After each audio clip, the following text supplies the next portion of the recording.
Terima kasih Pak Ganjar. Pertanyaan ini terkait dengan kinerja Kementerian Pertahanan. Ketika tadi kita bahas sama-sama situasi pertahanan kita, Bapak tadi membahas tentang bagaimana belanja alutsista, bagaimana rencana tentang minimum force itu bisa dicapai dan lain-lain. Bapak melakukan review itu. Nah, di sisi lain, Bapak juga waktu itu pernah memberikan penilaian atas kinerja penegakan hukum di Indonesia. Bapak beri skor 5 atas kinerja hukum di Indonesia. Pertanyaannya sekarang terkait dengan pertahanan, berapa skor yang Bapak berikan atas kinerja Kementerian Pertahanan yang dipimpin oleh Bapak Prabowo? Silakan Pak Ganjar. Baik, masih ada waktunya Pak Anies? Cukup Pak Anies? Cukup.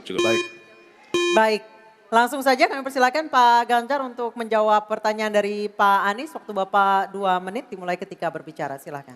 5 juga. Saya punya datanya dan kemudian akan saya sampaikan.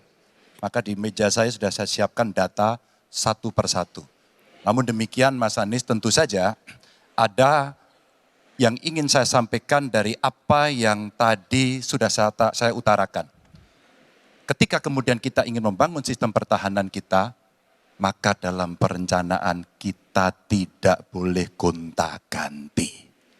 Kita mesti ajak, mesti konsisten.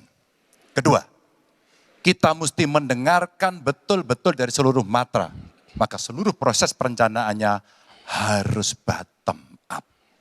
Sehingga saya ketemu dengan seseorang berpangkat cukup tinggi, Pak, kalau Bapak kasih persenjataan kepada saya yang tidak saya butuhkan, sudah saya siapkan museum untuk saya taruh di sana. Situasi seperti ini tentu tidak mengenakan. Tapi ini harus kita buka apapun kondisinya untuk perbaikan bangsa.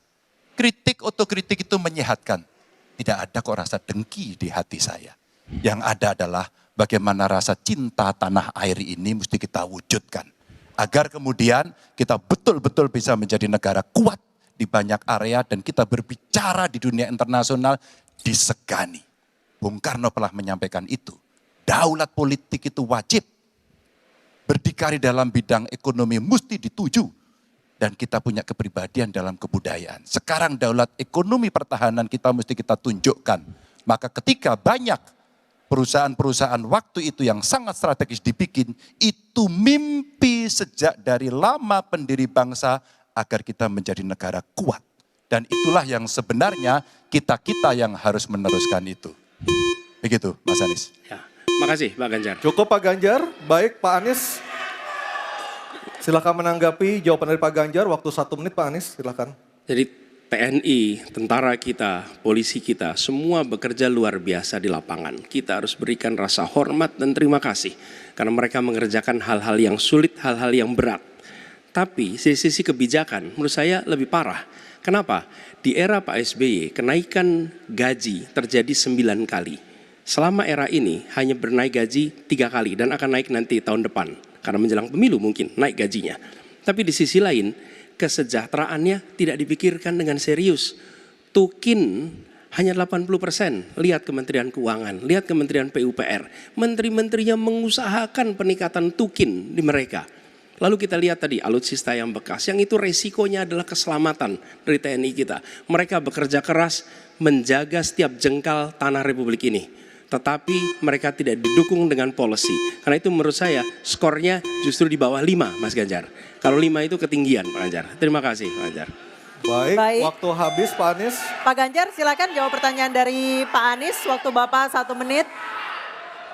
Silakan Pak Ganjar. Mas Anies gak usah takut. Disebut aja angkanya berapa gitu loh. Kayak saya gitu loh. Jangan di bawah 5, sebut aja berapa.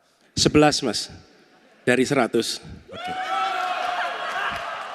Ini sedikit ngajari kendel Mas Anies biar berani.